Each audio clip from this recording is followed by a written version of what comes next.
Well, good morning, guys. Another fine day outside in the wilderness, enjoying the fall colors. As it turns out, winter is coming. I've been saying that for a while, and well, it's almost here. We had a couple flakes here the other day. It has dropped below zero, and anyways, it's kind of like a two-pant layer day because the blood hasn't thickened yet. Yeah, did you guys know that? I don't know if it's actually true or not. I think throughout the year, in the summertime, what happens is your blood actually thins to keep you cooler, and then in the wintertime it starts to thicken up to keep you warmer. So the blood hasn't thickened yet. That's my theory anyways. So today what I want to do is give you guys kind of like a day in the life tour of what goes on sort of day to day in and around the off-grid projects that I do that don't necessarily make the cut. They don't make the channel. Either A, they don't fit the modern self-reliance theme, or well, maybe I just don't think you guys are interested in that sort of thing. So anyways, there's lots to actually touch on today. There's going to be a little bit of a little fireside chat in regards to channel name, possibly renaming, and you know, the goings on and the day-to-day and stuff to do with that. But anyways, we're down at the pond. We're doing some well, this is sort of as we start the day in the life, as we say. So like kind of like chores. I wouldn't even call them chores. They're kind of like stuff you got to do in order to maintain stuff. I guess people, do you guys ever realize that the more stuff you create, the more maintenance you have to do? It's a thing. It's a thing. It's definitely a thing. Actually, I can relate to my grandfather and grandparents. I actually had a tourist camp that they built, and they used to rent out cottages to people, kind of like what I'm doing. I'm not renting out yet, but anyways, they built a series of cottages on the lake, and they would have to maintain those cottages, and they did that for like almost their entire life. Yeah, anyways, we're feeding the fish because well, we gotta fatten them up because the ice is coming. Anyways, let's see if they're awake today. They water clarity, look at them. So water clarity is actually really good. We can actually see where the fish habitat down there is, where where Chris built it. There's actually a wood structure down there for the fish to hide. So anyways, these are actually rainbow trout.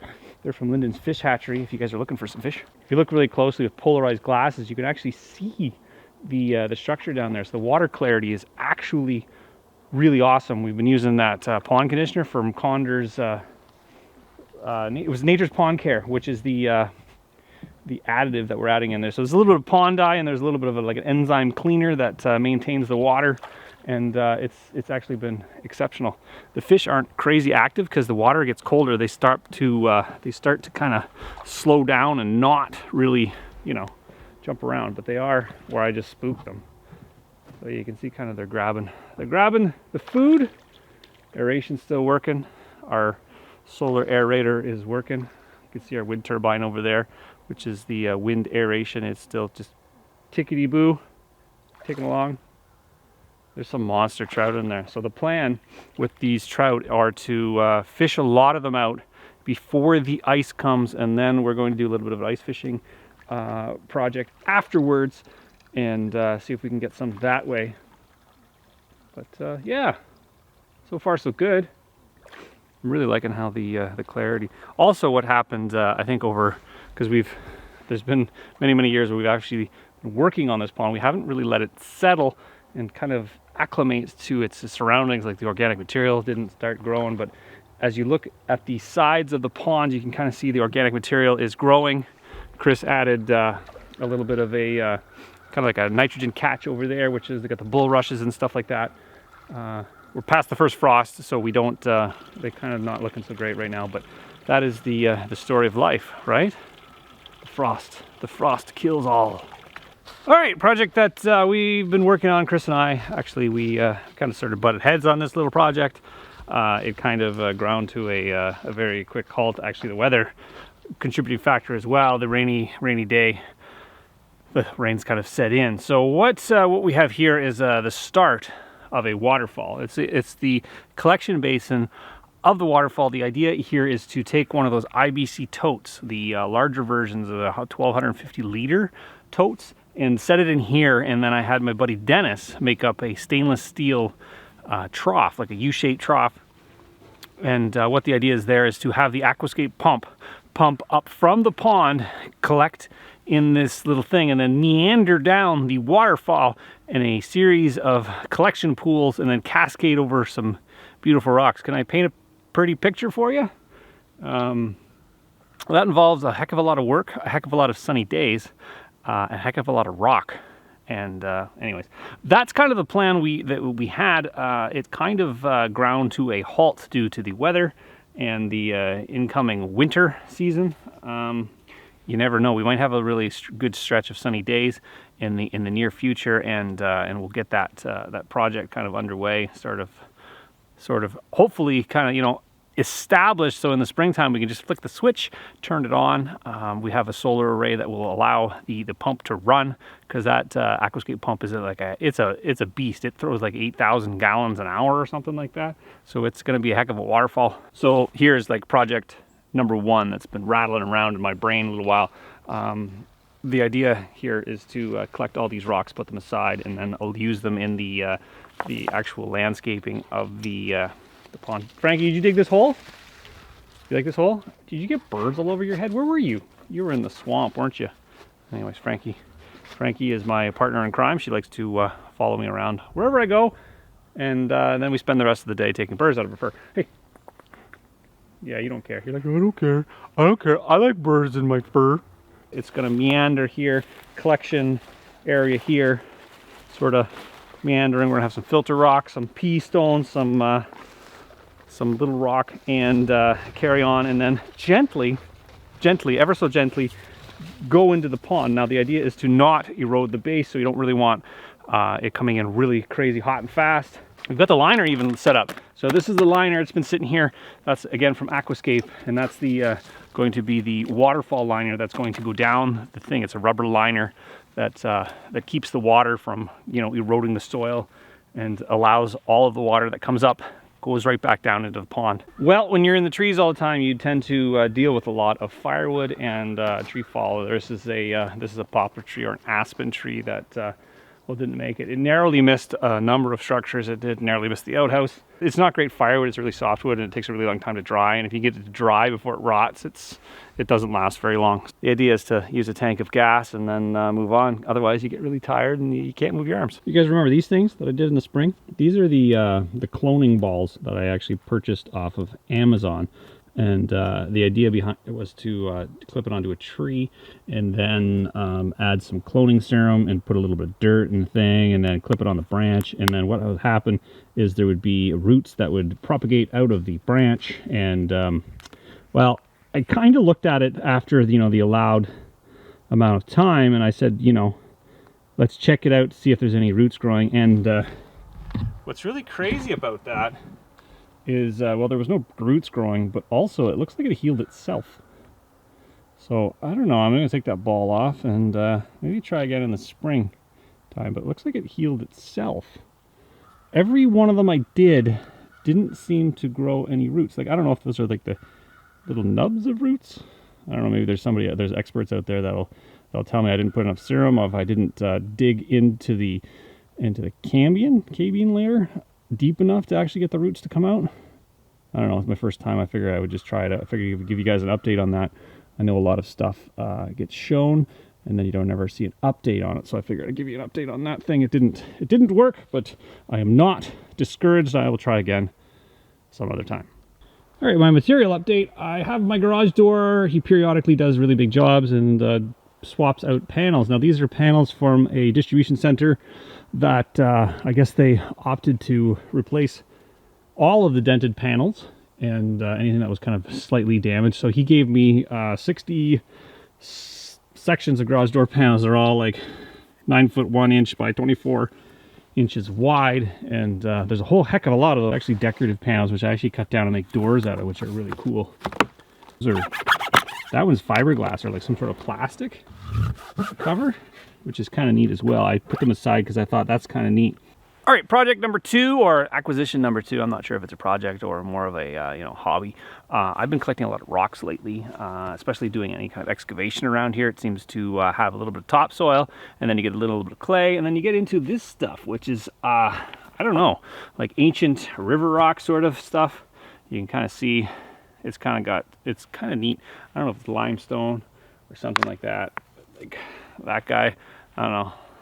Anyways, they're all kind of manageable pieces. There's no real boulders, but it's not terribly useful.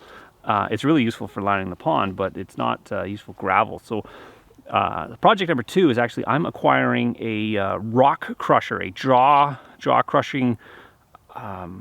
It's a jaw crusher. It's a jaw crusher rock thing. Anyways, it's I ordered it from China. I ordered it from like Alibaba. I went on there. There was a very friendly seller. I gave him my specifics, which were basically between 30 and 40 centimeters in diameter. So that's just over a foot in diameter rock. And what it'll do is it'll crush it down to 10 to 40 millimeters, which in American terms, that's just under an inch to just over an inch size. So it'll take this and break it up into something useful that I can use for trails, driveways, and the like. Because driving around on mud really sucks, and any kind of have a gravel base. The older I get, the more I appreciate a good gravel bed. So that's kind of like a hobby of it's going to be a hobby of mine, is crushing stone. Because who doesn't want a rock crusher? I think that's going to be really neat. So you guys got to stay tuned from that. It's on a slow boat from China currently, so I'm going to probably do a video on that once it arrives. We're going to crush some things and some rocks and see how well it works. It weighs like just over a ton. It's a substantial thing. It's got some flywheels on the thing. It's got a nice diesel engine. Changche. Ever heard of a Changche engine? Neither have I. It's got one of those on it, and what I'm told is a very reliable engine. It's been being made in China for over 100 years. So I think it's like a non-export version of Chinese goods. And if I'm not mistaken, I believe that anything that is made for domestic Chinese use was well made. I'm not sure about the stuff that they send over here, and I guess it all depends on who's making it and whether or not they care. It's really hard to return something all the way to China. So that's on the agenda. Rock crushing. I'm working on outdoor storage for a little while, and trying to find a better way to store stuff. Ideally, everything's covered under a large, building. I don't have a really large building to store a lot of the goods. Now this is this turned into my window storage thing. This is I think it's a hood vent, or a vent from a large building. It's made out of galvanized. It's got flap down louver things. It's like a cooling tower of sorts, and what I did is I cut the front out of it, and it gives me a nice dry storage area for my windows. So if I want a window, I come to the window store here, and I pick out whatever the heck I want. Now these are the really good ones, being like thermal pane, vinyl clad or aluminum clad windows that allow me to build cabins. So if everybody's like, where did you get all those windows? It's kind of the thing I can't make. So every time I have them, or somebody's getting rid of them, I tend to accept them and put them here. As long as I can foresee a use, the next 5 years, I'll take them and I will store them, and it allows me to have a window when I need to use them. And this little building doubles as pipe storage. It gets it off the ground and out of the snow, so you'll be able to just kind of see the ends of them and just pull them out. These actually 2-inch pipes were some discard from somebody that had like a frame made up, and I'm not sure what it was, like an arts and crafts project, and they're like, yeah, I want some pipe, and I said yes. And so anyways, I got a lot of 2-inch pipe, some 3-inch pipe, some 4-inch pipe. There's some ductwork, some B-vent. We got some angle iron. We got some PVC stuff and some chimney pipe, some old oil things. We got some curvy stuff, some stiffener from a garage door. Anything you need is right here. Oh, there's an elbow way back there. There's some puck boards, because every Canadian has a little bit of this kicking around. This is actually from a hockey rink. That's the boards that the puck bounces off around the perimeter of the inside. Got the overflow window storage / doors inside the woodshed, which I'm going to probably have to remove because I store too much wood, because I want to keep them dry. These are door inserts that people have upgraded and discarded. Those are another window inserts. There's some really long vinyl clad windows that are actually pretty cool. There's another door that, if you guys remember, that's for the sauna. That's its friend over there. So if I ever need an extra one, there it is. And I've got some actually steel pre-hung doors back there that are just hanging around. There's an old vanity top. Granite, look at that, with the sink built into it. Wonder what we can use that for. Some side lights. Those are, I'm not sure they're useful for anything, but there's somebody tried to tint them to create a little bit more privacy. I was thinking maybe a transom or something like that could be used for. And yeah, some screens, because you always want some screens. So that's kind of like the rest of the storage. There's some single pane stuff. Thinking for like a greenhouse, which would be kind of cool because it would allow the most amount of light in with the least amount of kind of blockage. You can see it there. Frankie likes to explore in here. Hey, Frankie. This big guy here is a solar pop can heater. It is designed after the Can Solaire version of it. You can actually look them up on the internet. I made this probably about 10 years ago. It was on my old residential property. I actually had it installed, and it would do a 10-degree rise in temperature over ambient when it was the sun was shining. Now, the problem with my kind of locale is in the wintertime, it doesn't get super cold, but what happens is it gets super cloudy and it gets damp. So this thing, in a really like Arctic climate when the sun is low on the horizon and it's shining that way, ideally you would mount this thing on a wall and you would get that low sunshine and you would get really good efficiency temperature-wise. So what this thing actually does, what it does is it's Lexan, so it's a Lexan piece, and then encased in the Lexan, there's 240 pop cans that the tops and the bottoms have been cut out and then silicone together, and then there's a collection tube on the one side, which is a 4-inch duct that has air coming in from the home, comes up through the cans and then comes back in, and as it's going, it collects heat. And when the sun was shining, I did not require any additional heat in my residential home with this thing here. And well, I took it with me because you know what, it's cool, and I haven't really found a place to install it that it requires, or I haven't found a place that actually has enough sunshine to take advantage of the solar collection. Hey, look, it's my go-kart. It doesn't get enough action. It really wants some action. It wants to play with me. I'm actually saving this for my daughter. When she gets long enough to actually reach the pedals, she can rip around with this thing. It's a dingo. It's a dingo. It's a dingo, baby. It's a dingo actually made by a company called Manco. And I think this is like one of the earliest power devices that I ever got. My actual father bought this for me back when I was about 16 years old, and I've kept it ever since. It's been to many, many bush parties. Strap my backpack to the back of this thing, and away I go. All right, project number 3 that's been going on is actually firewood collection, and it's a thing that I do every year because, well, winter comes every year, and I had Mike and Grant here the other day because they actually pull from this pile here to do campfires and stuff like that they do. So that's one of the benefits. The benefits of knowing Kevin is he's got a lot of firewood. So I've got my Easton-made log splitter over here, and it splits a whole lot of firewood in a hurry, and if you don't have a couple of guys taking it off the back of it and stacking it, it gets out of hand really quick. They do have conveyors for this sort of thing, but the conveyor still doesn't stack your wood. It puts it in a pile. So what I do is actually I take all the wood that I get over the summertime, I collect it in here, which keeps it out of the rain, so I can split it at any time, and it doesn't get full of snow and then melt and then ice and stuff like that. So it gets it under here, stores it here, and then when I get around to it, I split it. So it doesn't take a heck of a lot of time. It just takes a lot of labor, a lot of people to do it, or you got to do slow. So this is kind of, I think we split for an hour.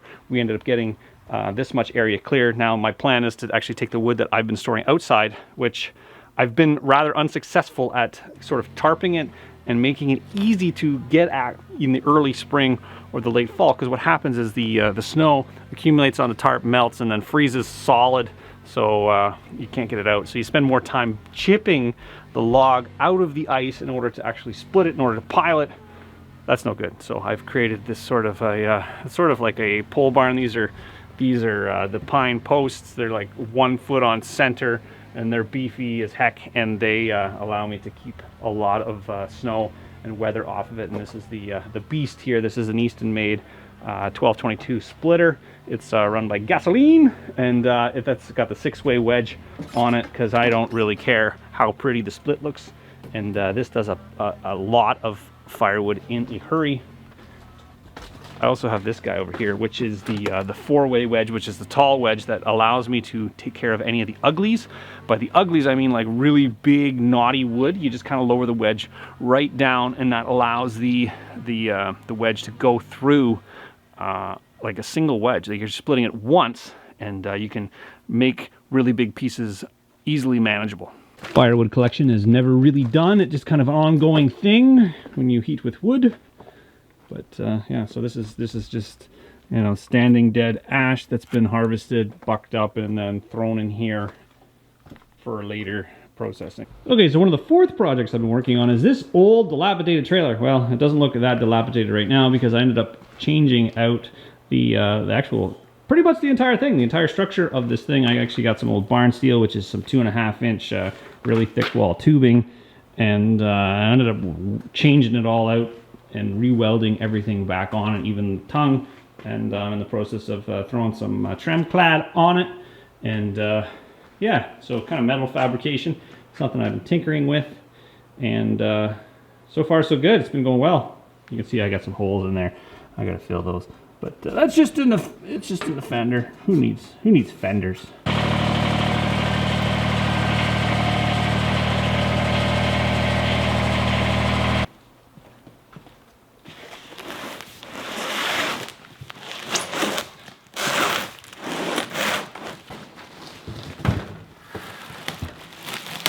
Well, guys, if you guys don't already know, I am a tinkerer for life. I've been a tinkerer ever since I was knee-high to a grasshopper. And lately I've been getting into welding. Generally speaking, when I'm doing a welding project, I reach out to my buddy Dennis, and Dennis brings all his equipment over, and we weld really thick stuff, and we get it done. Now, that being said, he's a busy guy, so I'd like to have my own equipment just to do my own stuff, because it's a part about being self-reliant is you can only bug, you know, your friends so much before you step up to the plate and get your own equipment. So I reached out to another friend of mine, which is Michael Evans over at Evans Brothers Services. You can actually look them up on Facebook. They do some phenomenal work in the mining trades and the heavy equipment repairs and stuff like that. You can look them up on Facebook. They told me, you know what, you need to get yourself some proper equipment, and they said you need this, that, and the other thing, and so this is what they are. This is Prime Weld is the company that they highly recommend, and if they highly recommend it, and I've seen their work, I am naturally going to be like, yeah, let's do this. So what they've recommended me getting is a Cut 60. It's a Prime Weld Cut 60. It's a 60 amp laser cutter, and it allows you to cut really, really thick material efficiently, cleanly. They also recommended a MIG welder, which is the MIG 180. I think it's the MIG 180. Yeah, the MIG 180, which allows you to do that flux core, or the the gas with the argon and stuff like that. Again, I'm just learning all of the nuances and the ways of doing stuff. The way I learn is by doing. And you could tell me how to do something until you're blue in the face, and I still have to kind of do it and then fail. And kind of be like, yeah, I ran into that problem that you were describing, and go from there. The other thing, which I want to do some kind of like art pieces, and I was told by my buddy Dennis, he says, you need a TIG welder. Same with Michael Evans, and he said, you need a TIG welder because, and I said, that's the welding with no smoke, and he's like, well, yeah, kinda. So this is the TIG 225. welder. It's got lots of buttons. It looks like an amplifier. I guess it's an amplifier of sorts. You get to control power as opposed to, music. You slap your, electric guitar to this bad boy. I'm sure it would do something funny for a really short period of time. Anyway, so this is the TIG welder. I have TIG welded for a very limited amount of time, but I want to get started in TIG welding. I have a MIG welder right now. It's not powerful enough for what I want to do with it, so that's why this one comes into play. And the plasma cutter, again, you need the right tools for the job. So this guy will pretty much cut anything that I'm going to run into quickly and efficiently. So anyways, if you guys are looking for a welder, you're trying to get into the welding, or if you're looking for a hobby, or if you're a professional and you want to kind of get started, check out their website at Prime Weld. They have a very easily navigable website to get welding supplies. And yeah, I am very impressed with them. It's kind of beyond the scope of this video to show you what I'm going to be doing with it, but going forward, these are the tools that I'm going to be using to continue on with this channel and the builds that I do. And yeah, I'm so far I am very impressed with them. It's kind of beyond the scope of this video to show you what I'm going to be doing with it, but going forward, these are the tools that I'm going to be using to continue on with this channel and the builds that I do. And getting a little bit more technical and require a little bit more equipment. So that's my spiel. That's my spiel on the Prime Weld. Check them out. It feels like a fancy car. The TIG, that's the bad boy of them all. That's the TIG welder. It allows you to weld on non-ferrous materials, aluminums. I better not play with any of the buttons because I don't really know what I'm doing yet. But yeah, you guys have to stay tuned to watch me try to learn welding. This was me putting the cart before the horse. I bought like 6 pounds of nuts that I was going to weld into like sort of a sculpture type thing.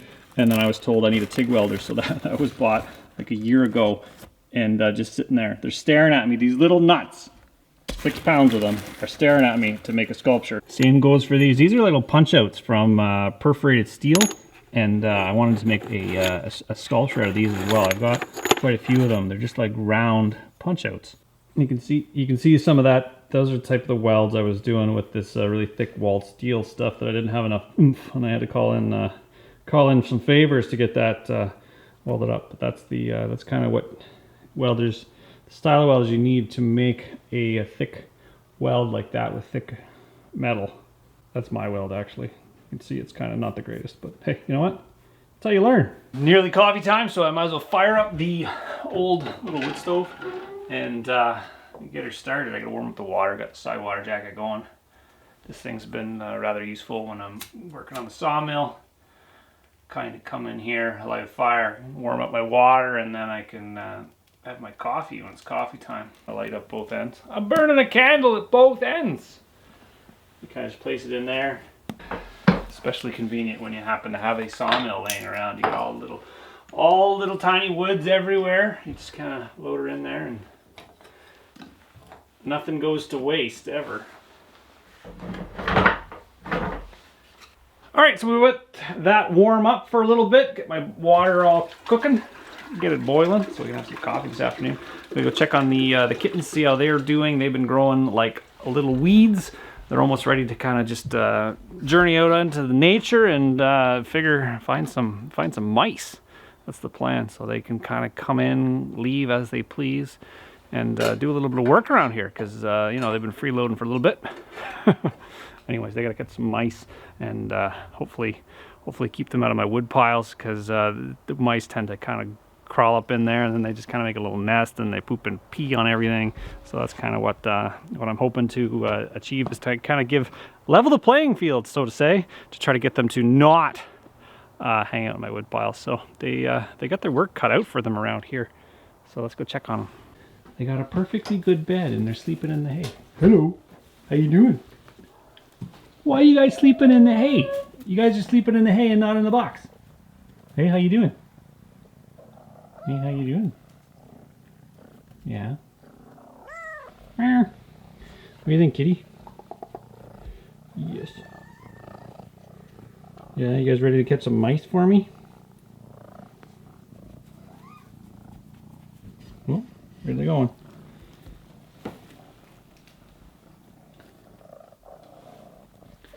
Meow.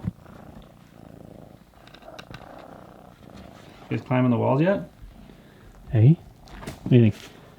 I can never tell which one's which. One is Constellation, and the other one is Cosmo. Cosmo and Constellation. Fish. Meow.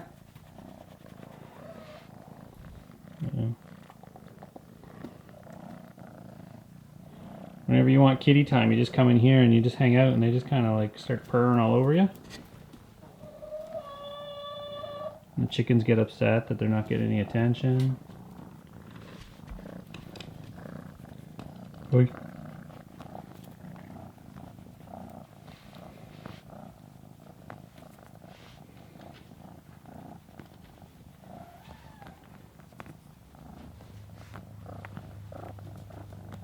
What'd you do with it? You got rid of it. Where's the end of it?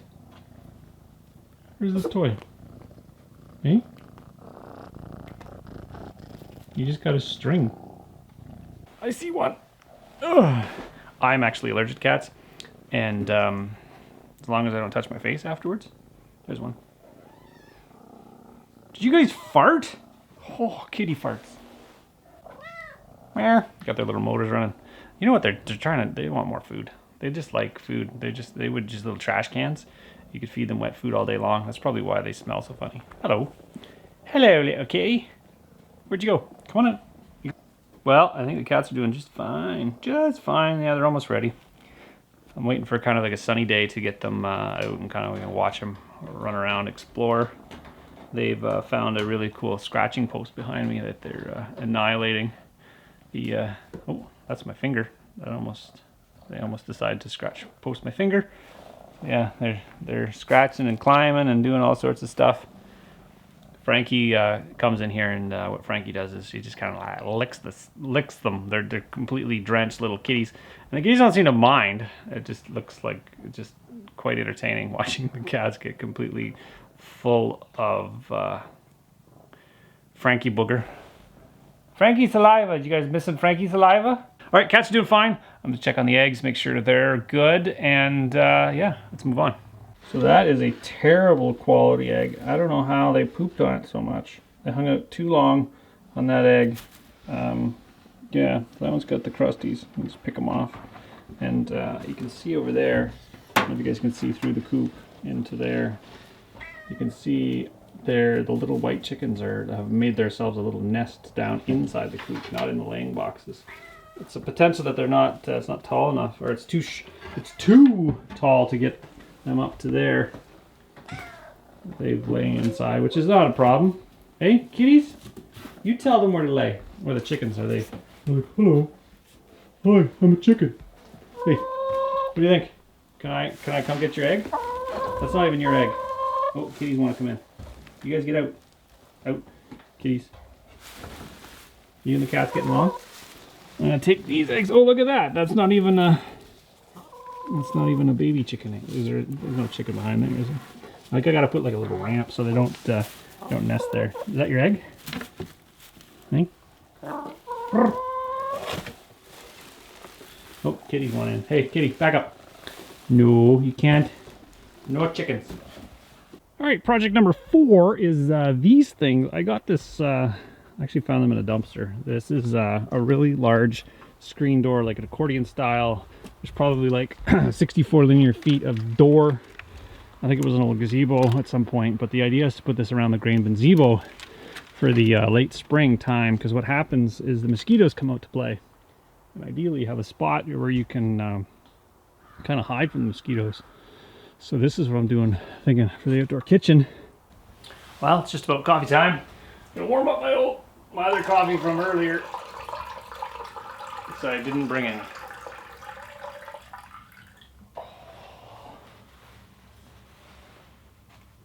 But I am gonna add a little bit more sweetener in it.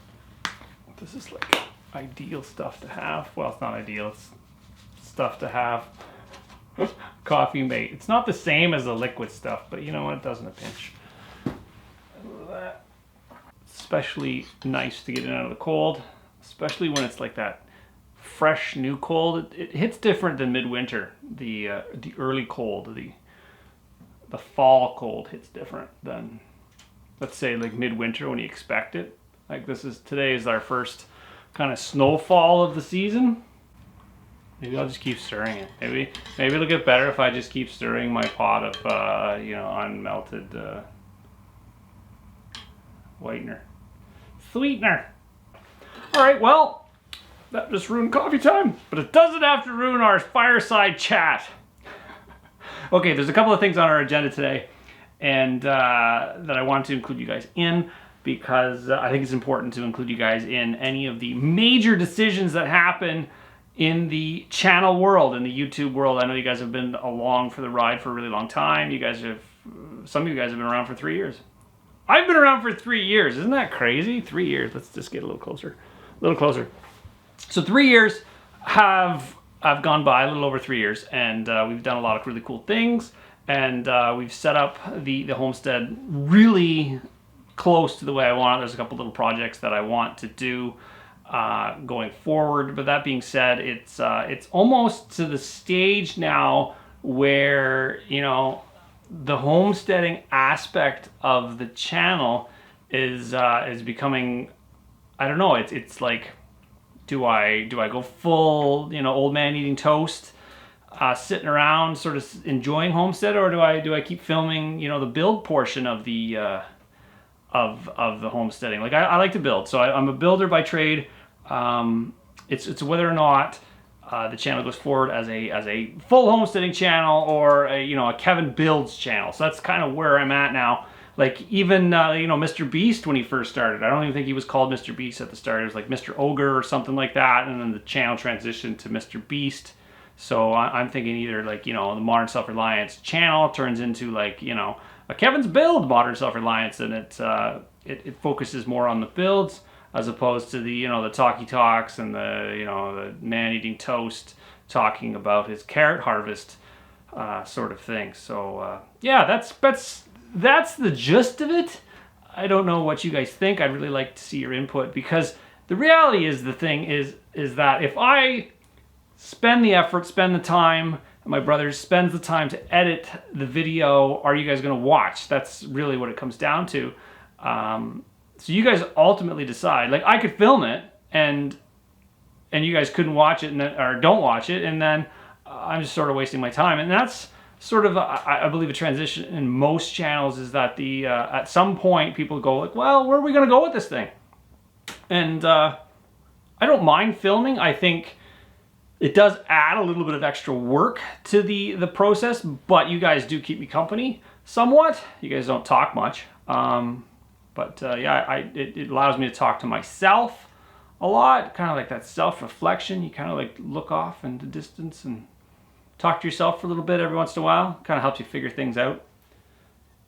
Kind of helps you figure out that creamer that doesn't dissolve has gone bad. I didn't even know creamer or powdered creamer can go bad. Really bummed out about that still. Anyways, yeah, so that's the gist of it. So do we carry on? Do we carry on doing the channel, and we just name it something differently, and Bob's your uncle, and we just Kevin Builds, Kevin Builds, Kevin Builds, a lot of Kevin building, or just maybe they have a different name in mind, like Kevin Swears in the Forest, or Kevin Swearing in the Forest, or Kevin Builds by Swearing in the Forest. I don't know. It's something that it's hard to kind of encompass what I do and what I'm filming. So it is it is in the realm of self-reliance. A lot of the stuff I do is yes, I'm using modern tools and modern stuff like that, but it's all me doing it. Generally speaking, it's all me doing it. A little help from Dawn every once in a while. Yeah, so I don't know what you guys think. You guys can put your thoughts and comments down in the comments below.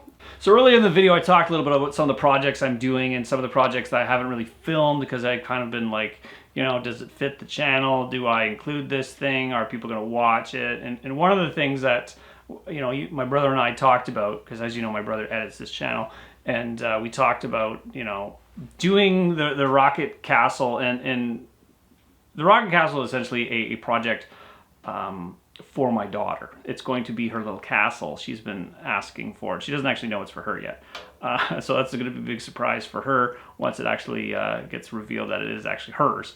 So yeah, so like it was a him and a han on whether or not you guys would be interested in that, and based on the views and the excitement that's kind of surrounding that whole build, I'm not sure it fits the modern self-reliance umbrella, because it doesn't feature, it's not off-grid, it's a little superfluous, it's like it's not required, and it doesn't fit the mold of the off-gridding / struggling to survive and that life and hard mode sort of thing. It's kind of like a luxury, and it's really cool, and yeah, so that's why I'm building it, because it's really cool and I want to build it. Whether or not it fits the channel, that's another story. So that's kind of what I'm doing there. So I don't know if you guys are like that thing, or if the YouTube gods are going to take that thing and run with it. I'm not sure. I am a big fan of, if I build it, hopefully they come. Like the Field of Dreams. So if I build it, I hope they watch, and if they don't watch, well, I still got a really cool cabin at the end of the day, and I really like doing it. So it's whether or not do I spend the time, do I spend the effort, do I subject my brother to hours and hours and hours of editing put it together into a watchable video. Because in reality, I give my brother a big pile of footage, and he in turn takes that pile of footage and makes it into something that is cohesive and watchable. And I hope you guys appreciate that, because it does spend a lot of time doing that. A lot of the subject matter that he is not interested in, but he does do a pretty good job of editing to get together. So, yeah. So, what's your thoughts on that? Are you guys into that castle build? I don't know if you guys. I'm not sure. Yeah. So the way to make those builds more successful on your end of the viewership is to take that video and share it to your friends. Like, say if you're watching it and you actually enjoy it, the idea is to share it to your friends and get them to watch it, talk about it.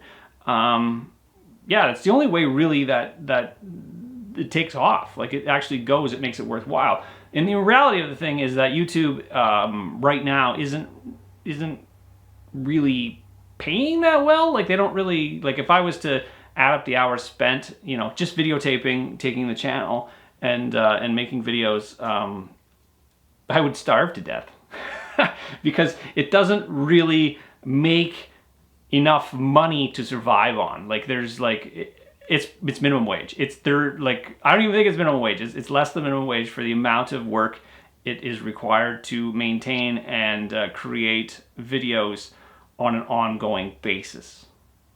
Like, I think if you did one-hit wonders and you get millions and millions of views, I think it's a sustainable kind of lifestyle. But if you're doing sort of a build project and you get 30 to 50,000 views, yeah, you're gonna starve. So that's a consideration we're taking right now, is whether or not we continue doing these types of builds.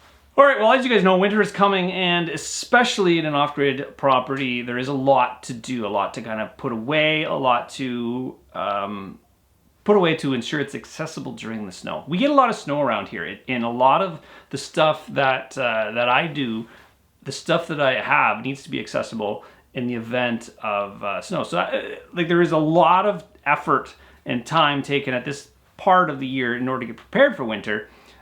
Getting prepared for winter starts after the winter ends, until the winter comes again. And if you live in the city, you generally don't really worry about that sort of thing. You don't really have to collect firewood. You don't have to ensure that your home, your off-grid properties are heated, because I heat primarily with firewood. So a lot of my spare time is used collecting and splitting and stacking and drying firewood in order for the next season. I am a couple of years ahead, but that doesn't mean that I'm going to stop doing it. So that's a consideration for the channel right now. It's that it's hard to kind of do both, and yeah, I'm trying, I'm working, getting my thing kind of done. So that's kind of why I include videos that are not necessarily in the realm of the modern self-reliance envelope.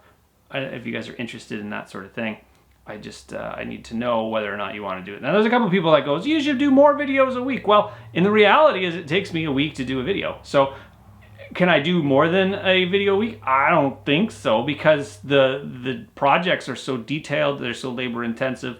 Like, literally spend like 50 to 60 hours a week in the build process. That doesn't even include editing. Like, once that's done, the footage goes off and gets edited and cut together into a cohesive video, and then you guys get to watch it. So it's kind of like it takes a week to do a week's update. So in order for there to be more videos, there has to be sort of videos like this, where it kind of like, it's an update, it's a talkie talk, it's like, a goings on, it's man eating toast sort of thing. It's a fireside chat or something like that. If that's something that you guys are interested in, let me know. If there's like stuff that you guys wanted me to answer, like if I'm going to do Q&A sort of thing, I can do that once a week. That's easy to do, because it's easy to cut together. It's easy to just sit here and talk.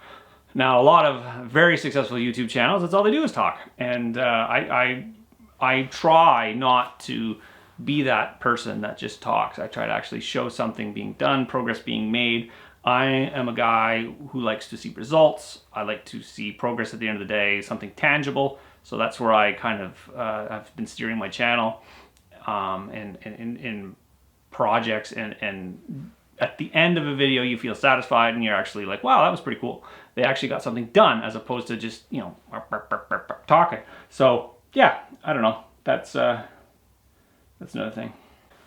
All right, so let's talk about war recreation videos. I lately have been quite interested in the history of war. You guys know it's been kind of in the headlines lately. There's been kind of like conflict. Well, there's been conflict breaking out for millennia. Some of it's never even stopped. So it's kind of like exploring the past by recreating it in the now. So that's kind of where I'm going with a lot of these.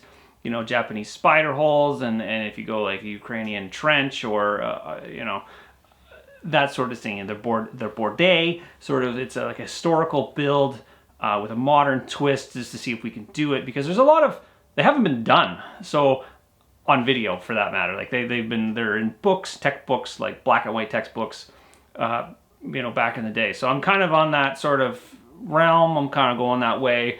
And in reality, those are the kind of videos that do sort of the heavy lifting on the channel. Those are the ones that kind of keep getting the views. So I might be leaning towards that sort of style. Like, you know what? I'm just going to build whatever the heck I want and see where it goes. Like, like a modern doghouse, for instance, if I want to build something like that. Or, I don't know, a mud room on a house. Or like, I don't know, let's refinish a bathroom. Do you guys ever refinish a bathroom? I've done dozens, and I've never filmed it. I think that might be something, you guys would be interested in watching Dawn and I refinish a bathroom. I had an opportunity earlier this spring, and he approached me and he said, I want you to build my house. And I said to him, I can't, because I'm dedicating a lot of time to this YouTube channel. And I said no. I like, he was on board. He was like, you know what, we can film the build process. And I was like, you know what, my people won't watch it. And I'm not sure if they would watch it. It was a big commitment. I didn't really want to, go, like, I want to commit to something. So I didn't want to go, 2 feet into this renovation project for this gentleman and be like, nobody's watching anything. And that would just like be a lot of extra work filming it, because I wouldn't want to leave you guys hanging. The people that do watch it, I wouldn't want you leaving hanging. But I would also not want to leave the homeowner, half built. Oh, half built. Oh, I'm sorry, I don't. I can't, finish your renovation or your house build, because my channel is just dead. So that's consideration. So that's kind of where I'm leaning towards. Just doing the builds and trying to refocus that way, and get away from the the bushcrafty style kind of build. So I don't know, that's another consideration. So I'm not sure if you guys are like, maybe you guys want, put it out there. What if you guys are working on your own home renovation and you're thinking, you know what, I want to do this, but I've never seen it done, or you want to ask a professional the answers to it. And the reality is, I've been doing this for a little while. I've done it a couple times. I've been around the block. I've done a lot of renovation to a lot of things. So I have a general knowledge of renovation. So I don't know, you guys maybe have some ideas on what stuff you want to see. So put those again down in the comments. What you guys want to see, in the regular scheme. Or you know what, maybe you guys are like, well, let's continue on with doing what we're doing. Or you know what, put down your favorite build. Let's go that way. Like, what was your favorite project on the channel? What did you enjoy watching? Why did you subscribe? Why? Like, I need to know that sort of thing to see where the channel is going. Where are my I know that. I know the demographics of where my viewers are. I know how long you guys watch, like your retention and stuff like that. But what I don't know is why. Why are you guys watching? Why do you tune in every week? What makes some videos go and some videos not? Those are the things I'd like to know. So if you guys would like to offer some insight, I'd like to know. So yeah, put down below what's your favorite build, why you subscribe, why you continue to watch, where you're from. Because I don't like, it's hard to put the the comments to the faces. There's quite a few that I interact with on a regular basis, and I appreciate that. You guys are awesome. I like the feedback. But yeah, leave it there. All right, well, that's all the time I have for you guys today. I hope you enjoyed this little tour in the day of the life, and I think I'm going to get myself a proper coffee that is not with waterproof sweetener. That's a strange thing. Anyways, I'll catch you on the next one.